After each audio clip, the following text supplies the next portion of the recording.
So now I'm going to go over the pattern a little bit.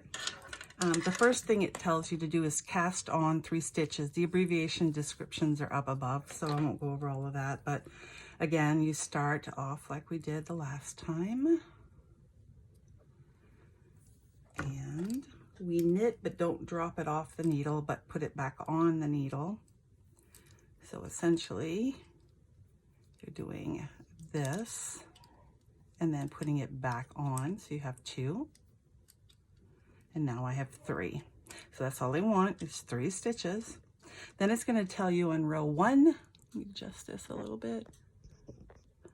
Row 1 is to knit. So you're going to knit all 3 of them. That's going to take you a long time. Just kidding. So I'll do it this way in case that's the way you all knit. But so 1, and then this time you shove it off. So it's fun at the beginning because it goes really fast. You're done row 1. So that's cool. Now, row 2, this KFB means knit front and back on your first stitch.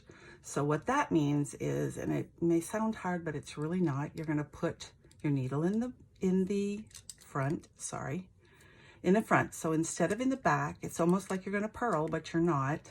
So you're going to wrap it around just like you would, and you're going to bring it up, but instead of shooting it off, you're going to put it back, back in the back stitch and do it again. And I will do it on the next row again. So it gave you 1 extra stitch. So what you've made is 1 extra stitch. There's different ways to do it.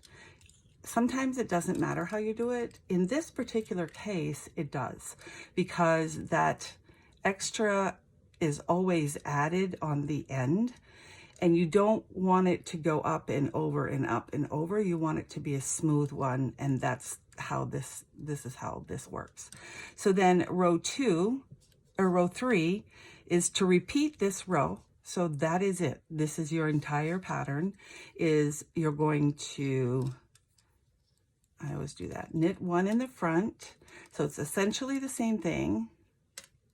And there's your stitch, but then you're going to turn it and go back into the back of it. And then you're going to put that around. And essentially now you have 2 stitches in that 1 stitch. And then you're going to knit to the end. Oops. I would probably sit there and stretch out my wire a little bit because it is kind of annoying to have this thing flipping all the time. But believe me, when you get to the length of it, as it gets bigger, you're going to be very happy that you're doing this. If it's too much trouble, get a pair of straight needles and use the straight needles until you can't anymore without fear of dropping. So this is it. This is the pattern. And to be honest, I usually end up putting it in the back, like I'm going to knit and then just flip it. And I still do that stitch. Oops. Yippee. Like I said, I would probably stretch out so I would still do that stitch. You come out around and then just twist and go into the back of the needle. And there is your extra, and then you knit to the end. On this particular one, I am using regular yarn, what they would call worsted weight, which is a number 4. This pattern called for something different. So as you can see, it's becoming a triangle.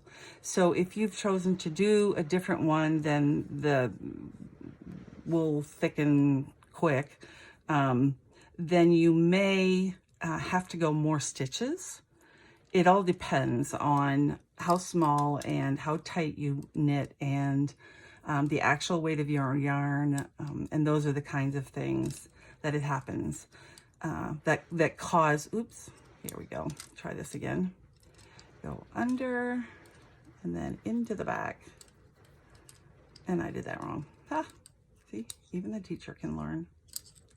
Let me. All right, in the front. Twist and in the back. And this, like I said, will go quick for quite a bit as you only have a few stitches each time. Then you just knit to the end, and shortly you will have a beautiful scarf. And I think, you know, it will look pretty lacy, which is how you get it when you use big needles and small yarn. Although this isn't too bad. You don't want it so lacy that when you wrap it around, it gets stuck on stuff.